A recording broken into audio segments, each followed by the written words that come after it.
Okay, so we were talking about Laplace transform and how we can use Laplace transform in order to analyze circuits. That's the topic of chapter 13. Now, I want to show you how we can use our knowledge and solve circuits in Laplace domain. The first step is that we have to prepare our circuit. So we have to describe the circuit in Laplace domain.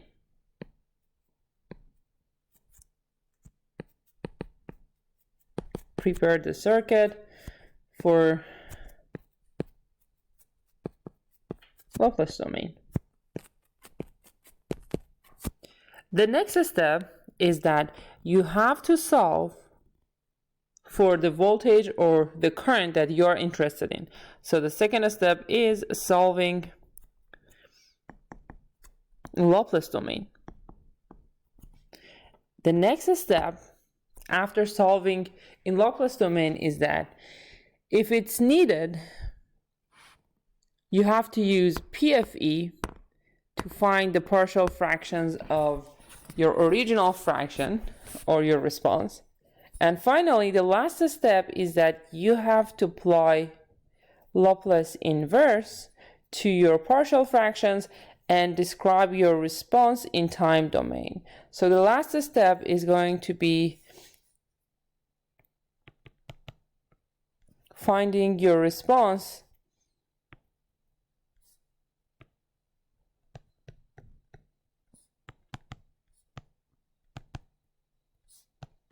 in time domain. Now, I want to tell you how you can prepare your circuit for Laplace domain. The first step is that for your sources, you have to describe the time domain source in Laplace domain.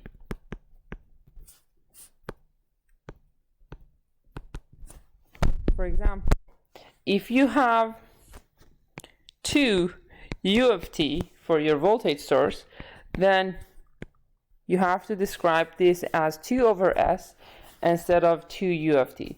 So your time domain function to your time domain source needs to be described by its equivalent Laplace transform for the circuit in Laplace domain.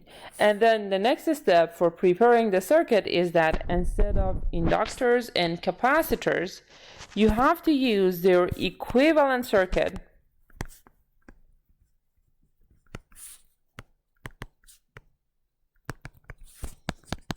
in Laplace domain, which I showed you in previous lecture. Now let's go and solve an example in Laplace domain. Here I have the circuit prepared for you. In this circuit, we are looking for the voltage of the capacitor, which is called VO of t, and we know that VO at 0 is equal to 5. So it means that we have initial value for the capacitor. Based on what we discussed previously, the first step is that we have to prepare the circuit for Laplace domain. It means that, so the first step is preparing circuit in Laplace domain. The first step is that I have to describe my sources in their Laplace domain. So what I have for this source is equal to 10 over s plus 1, and what I have for this one is equal to 2. We know that the Laplace transform of delta of t is equal to 1. And then I have to replace the inductor and capacitors of the circuit with their equivalent circuit. Here I do have a capacitor, so I have to replace this capacitor with its equivalent circuit. Now I can choose between series and parallel equivalent circuit, but here I'm going to go with parallel equivalent circuit because this capacitor is in parallel with the 10 ohm resistor and the source. So if I put the equivalent parallel circuit, then most probably I can simplify this circuit more easily. So I'm going to go with the parallel equivalent circuit for capacitors, and it means that I'm going to have 1 over CS here, and then the other element that I need to have is a current source, and my current source will have a value of C multiplied by initial voltage, and the direction should be in the direction of initial voltage. So this is what I need to use instead of my capacitor. Let me redraw the circuit. Okay, here is my equivalent circuit in Laplace domain. Now this circuit is completely prepared to be solved now. What I have here is the equivalent circuit for the capacitor. Now, and also I've considered describing my sources in Laplace domain. So it means that my circuit is completely ready to be solved in Laplace domain. Now my second step is that I have to solve the circuit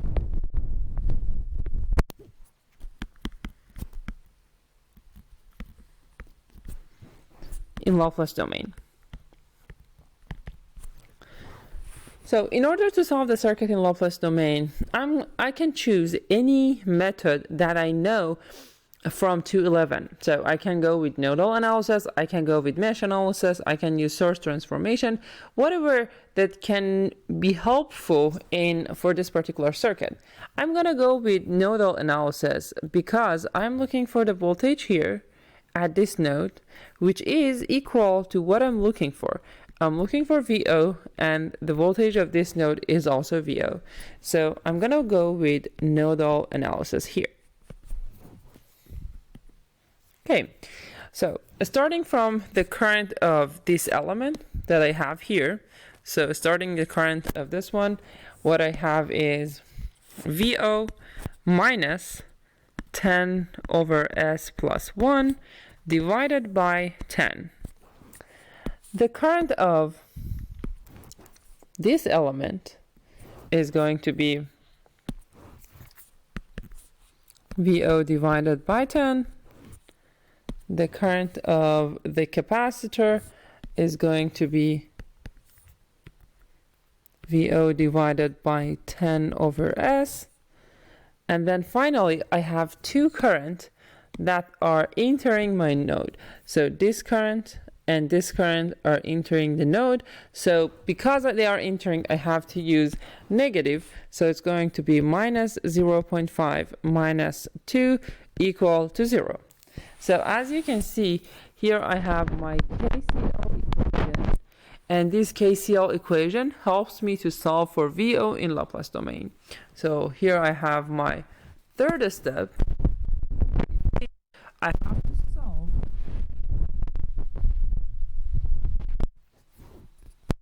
and apply P of E.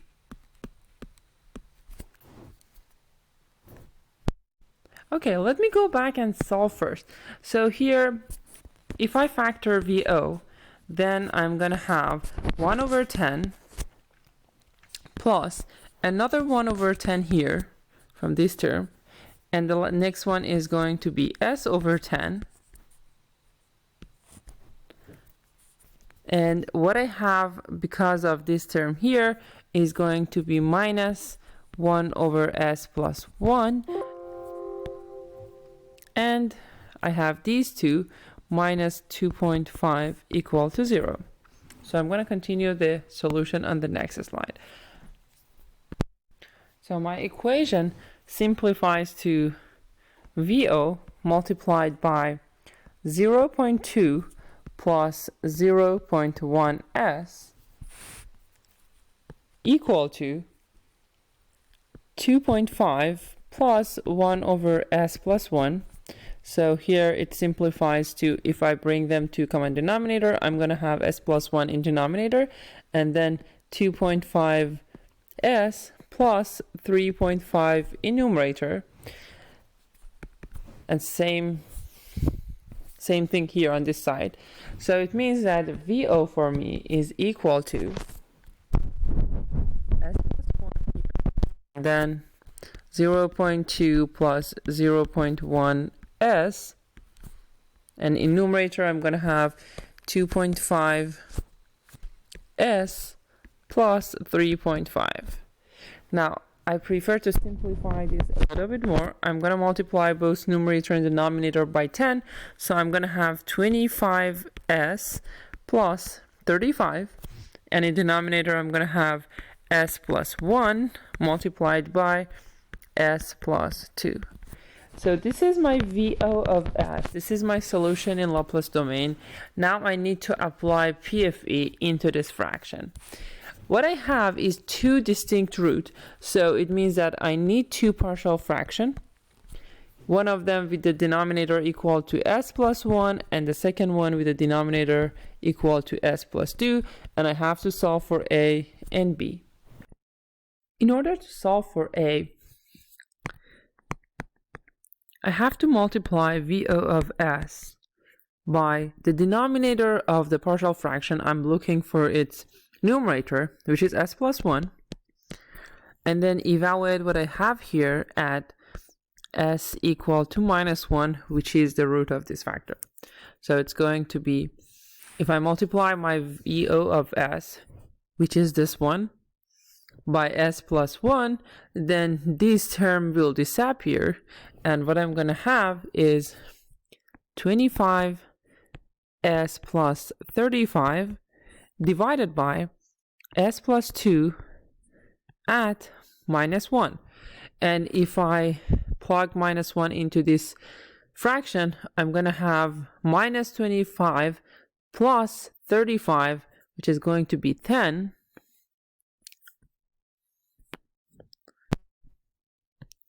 divided by minus 1 plus 2, which is 1. So it tells me that A is equal to 10. Now for B,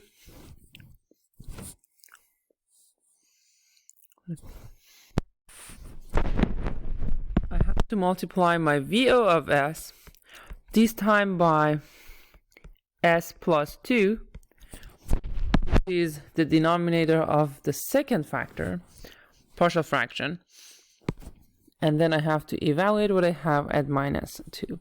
So it's going to be 35 plus 25S divided by S plus 1 at minus 2. So it's going to be 35 minus 2 multiplied by 25 divided by minus 2 plus 1. So it's going to be 35 minus 50, which is minus 15, and what I have in denominator is minus 1, so it means that B is equal to 15. So let me write my VO of S. So VO of S after partial fraction is going to be 10 over S plus 1 plus 15 over S plus 2.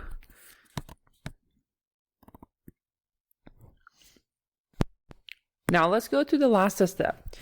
Step 4 is Laplace inverse. So in this step, I have to find my answer in time domain. So what I have here is 10 over S plus 1 plus 15 over S plus 2. So the Laplace inverse is going to be 10 e to minus t plus 15 e to minus 2t, and don't forget u of t here. So this is going